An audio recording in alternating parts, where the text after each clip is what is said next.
so much for spending this time with us. I know in this world that we live in, time is our most valuable asset. And the fact that you guys are spending it with us means a lot to us. So let me share my screen real quick.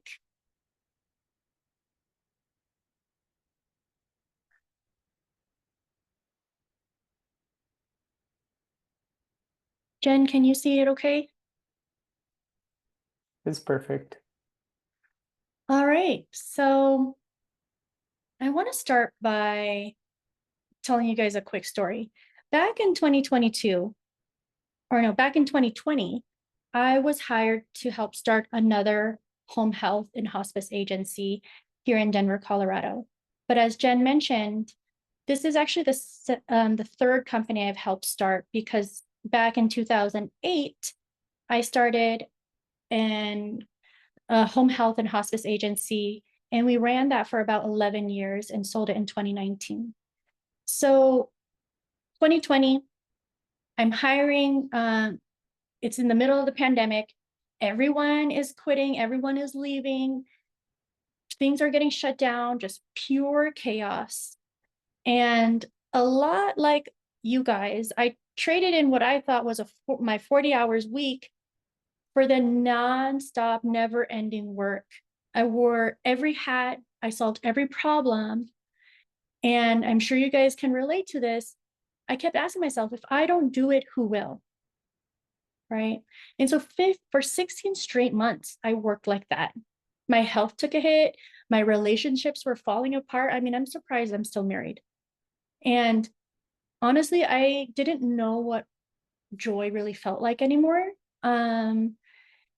Every weekend, every holiday, it's on your plate. Then my husband said, this is enough, Regina. We need to spend time together. I need to take you away from all of this. So he packed us up and he dragged us to Dollywood. And so for the first time in over a year, I tried to unplug, but I really couldn't. So before that, I hired someone 3 weeks before I left. I hired someone to help me with scheduling. But the thing is, it wasn't going very smoothly. My phone wouldn't stop buzzing, calls, texts, questions. The problem was my hire didn't really respect my boundaries, and she created more problems than she solved. Then in the middle of it all, she texted me, Regina, I'm going to go to lunch. And she never came back. And so this is how it ended up for me. I was so frustrated and so disappointed that this happened, because I thought this girl cared about the company. I thought we had a great relationship. And so this picture, my kids took this of me because I passed out on a bench in Dollywood because I was crying so much and I was just so overwhelmed. And I hated this picture because I knew that I was constantly sacrificing moments with my loved ones, with my family, because I knew that if I didn't fill a shift, that meant someone else's family wasn't going to get the care that they needed. But you guys, this breaking point was also my turning point. I realized that delegation wasn't something I had failed at, but it was a skill that I had to learn, right? And I'm sure that's why you guys are in this webinar, is because we need to learn how to delegate in a way that actually works. It's not about just handing off tasks to someone. It's about finding the right people and trusting them to carry the load. So this is about this mastermind, this webinar is about delegation, not just to people, but also using systems like Augusta, because that's how you scale this. Work hard all the time. Confusing being busy with productive is only going to get you so far. If you want to scale your home care agency in 2025, we have to understand that you have to have people and processes. So, and it's about understanding that when you delegate, it's not about losing control. It's really about understanding how to make time for what really matters. And so a lot of what I'm going to talk to you guys comes from 3 key sources. I read a lot of books. I read a lot of business books. I have my MBA, but also getting into the rooms with the smartest people I can find. Not just physical rooms, but webinars, Zoom rooms. And most importantly, again, the 18 years of hands-on experience that I have growing healthcare businesses. So after I cried myself to sleep in Tennessee, I knew that something had to change. So I took everything I learned, all the past experiences, all the moments where I was crying on a bench or staying up late at night. I used all of that to grow my own virtual assistant firm, Ascension Business Solutions. And I've spent the last 3 years perfecting how I can support home care owners like you guys and their teams. So from 2022 to 2023, we grew an average of 627%.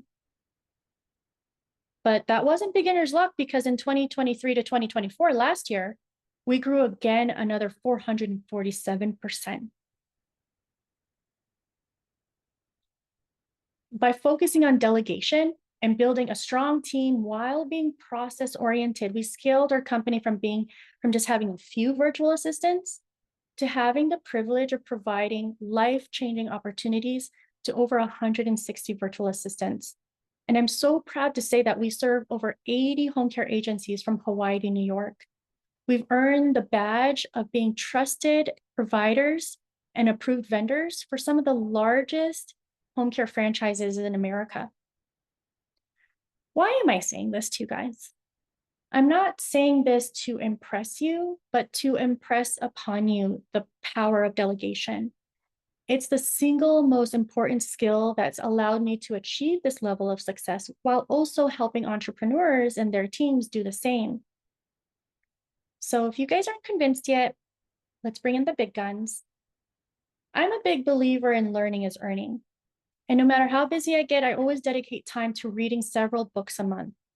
And today I want to share with you some of the most influential books and the key lessons that have changed my mind and mindset about business and how I interact with my team. So if you guys have Audible, if you're a physical book person, these are some books that I would recommend. So the 80-20 principle by Richard Cox says that, backed by studies, I mean, he did decades and decades of studies. He said that an astonishing 80% of your results come from just 20% of your efforts. If you guys think about this, like with your sales, with your marketing, your referrals, most of your referrals come from your A accounts.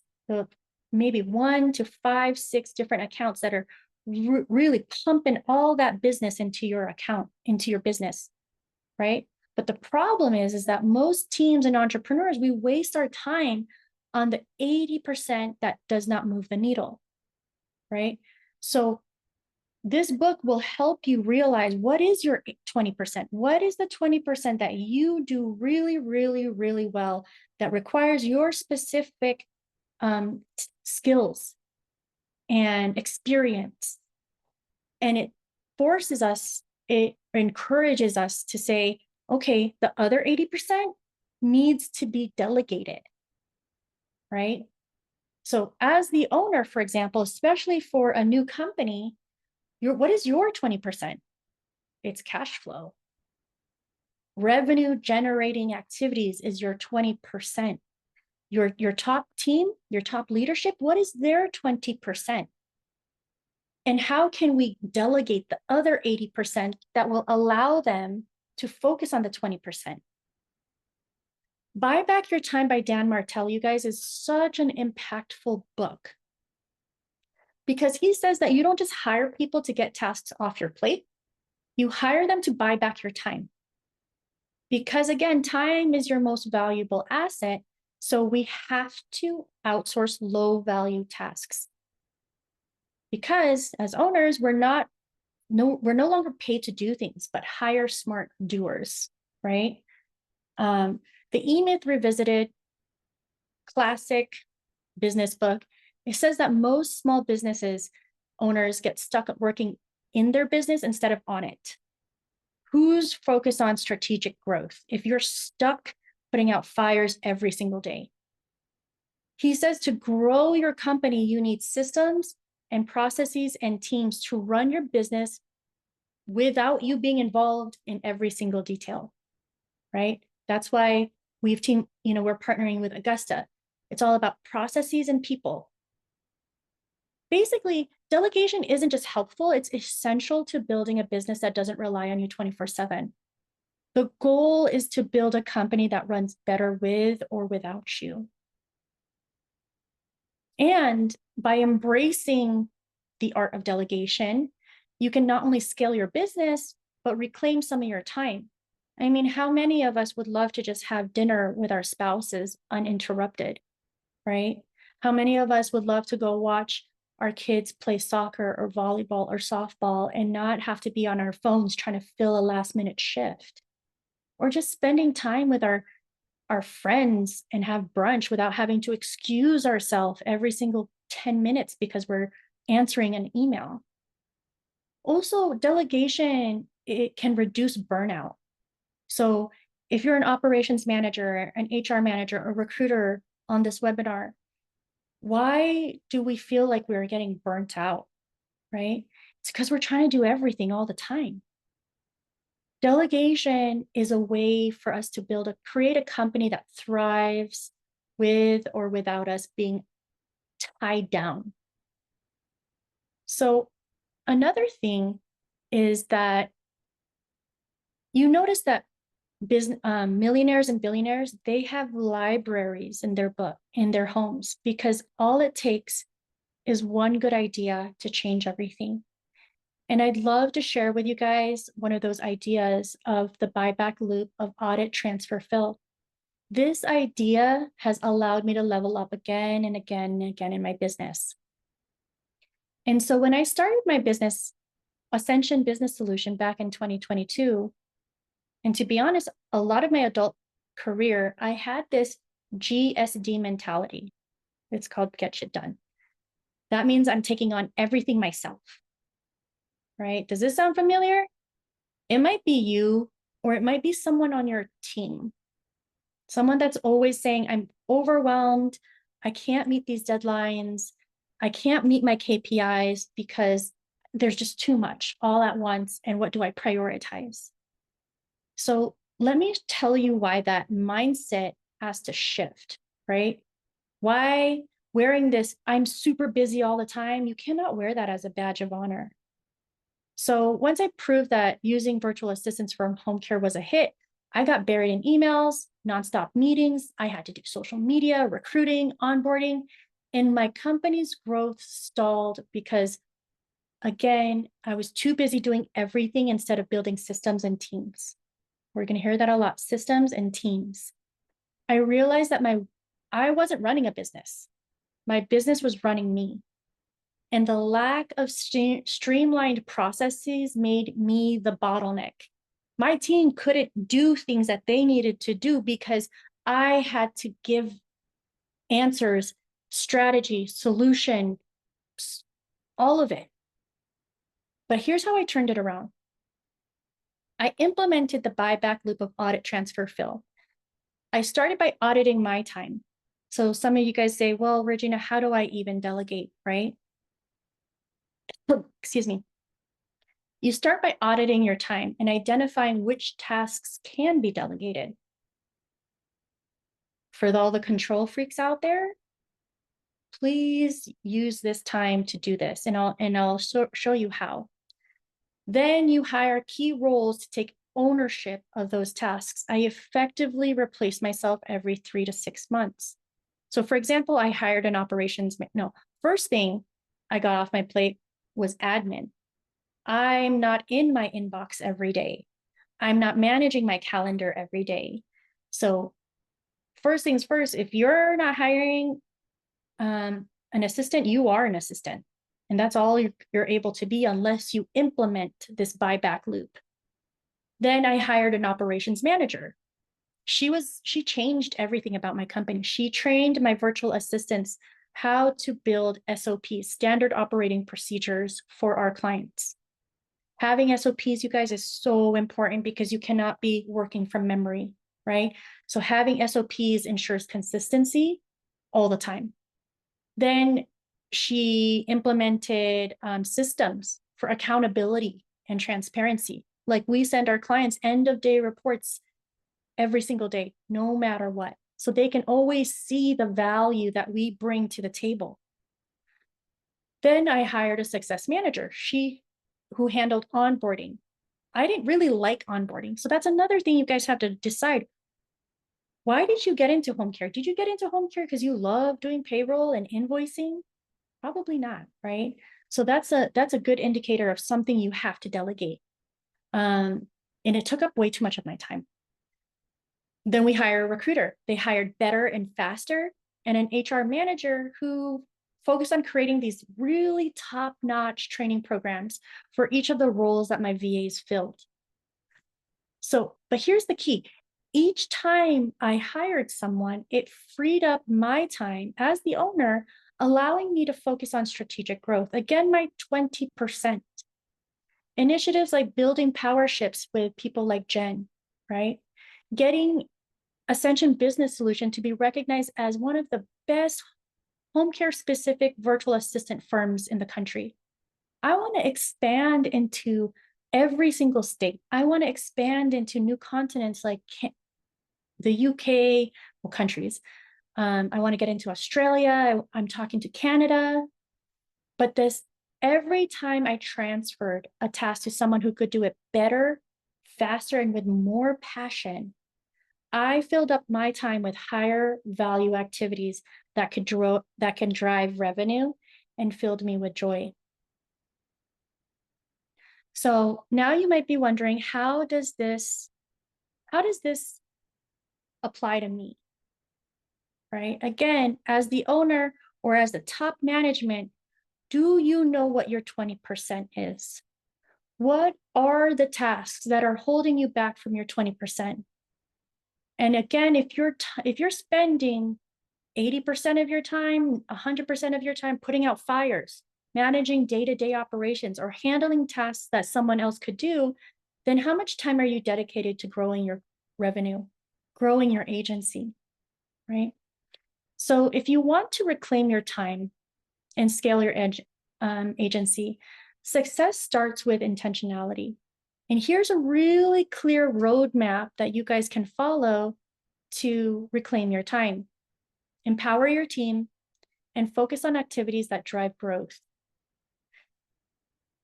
If you guys ever wanted, I actually have a workbook for this that we've kind of put into this presentation, but if you wanted the full workbook, I could send it to you guys. It has links to books, links to webinars,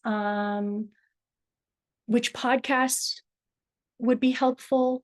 But anyways, so you have to start by calculating your hourly value. Again, your time is your most valuable resource. So we have to determine how much it's actually worth.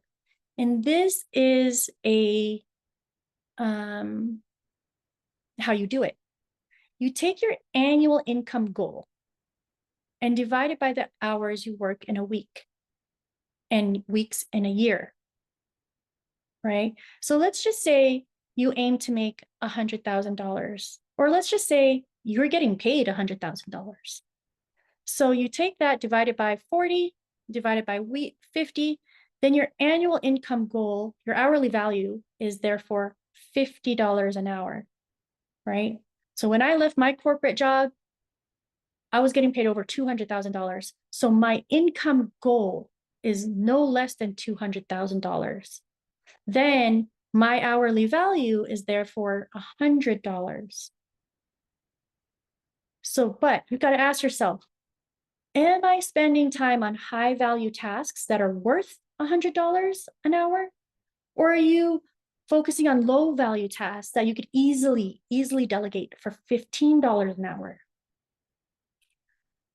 Are your top paid employees, the ones you're paying $100,000 to, are they focusing on high impact work?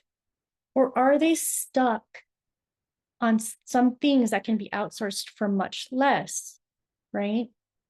So one time I had a conversation with a VP of sales and the owner, and we're talking about strategic initiatives that we can do together. And she said, Regina, I can't focus on that right now. I was like, why? And she said, well, I'm too busy creating reels for Instagram. I said, well, is that what you're paying a VP salary for? Another practical example, you guys, for delegation, I don't like scrubbing my toilets. I don't like folding laundry. I'll do my laundry, but I won't fold it. So here's what I did. I pay a company $210 a month to handle this for me. If my hourly value is $100, compare that to the $26 per hour, and it's a no-brainer. I'm like, why didn't I do this sooner? And they send 2 girls and they clean my house for 4 hours. So I get 8 hours back of my time. And I can spend that time doing things that actually I love doing. Sometimes I have to pretend that I love to play pickleball with my husband. I have to do those things. It gives me a little bit of joy, but it gives him a lot of joy. I like to go to boozy brunches with my girlfriends on the weekends. I like to go shopping and walk around for hours on end. Those are the things that I like to do. So again, you guys, you can't know, you have to know what your hourly value is, right? Then you have to audit your time. So the people on your team that are like, I am so overwhelmed, have them do this practice or this exercise. Use this table at least Monday through Wednesday, right? This is something that they have to commit to, and have them list out every single thing that they're doing. Then cross-reference it with your hourly value or their hourly value. And you can easily see if this is something you can delegate or not, right? High value is the 20% activities that drive growth and require your personal expertise. Low value, things that aren't always necessary, but has to get done, like these time sucks, right? Then transfer it. Who can handle this? Sometimes it can be handled by automation, like using Augusta, right? Putting systems into place, working smarter, not harder. But if you have to transfer it from your plate to another, you can transfer it 2 different ways. Also, hiring internally. This is ideal for roles that require close collaboration, internal knowledge, industry-specific knowledge. These are perfect for roles like operations, your operations manager, your care coordinators, your sales team. Those are things you cannot outsource. But outsourcing is another option, and it's one of the fastest growing trends in home care, specifically because it's cost effective and it's a very scalable solution, right? But then you have to be able to trust who you're sharing the load with, right? This is your baby. You poured your heart, sweat, blood, and tears into your business. And so you want to know, if I give you my baby, please do not drop my baby on its head, because you are kicked out and you are never allowed in my house again. But trusting people that have done this for years and years on end, like Ascension, is a great solution. It also helps you bypass very costly salaries. It can reduce tax burdens, save on benefits. And then once you've picked someone, it doesn't matter if it's an in-house hire or an outsourced person. How do you empower your team, right? Again, there might be some control freaks in here that are saying, Regina, I can't trust them. I can't trust them. No one's going to do it like I can do it, right? But you have to let go. You have to empower your team to solve problems and hold them accountable for doing so. So one of the biggest things that I learned recently is what we call the 1-3-1 rule. And this is amazing. You guys, if there's something you take home and implement immediately, try the 1-3-1. Basically, when your VA or your in-house team says, Regina, I have a problem, what I do is I give it back to them. They try to give me a problem, I give it back to them with some guidance. I say, did you do your 1-3-1 yet? And they say, no. And I said, okay, go back, schedule some time on my calendar, and I'm looking forward to the solution that you come up with.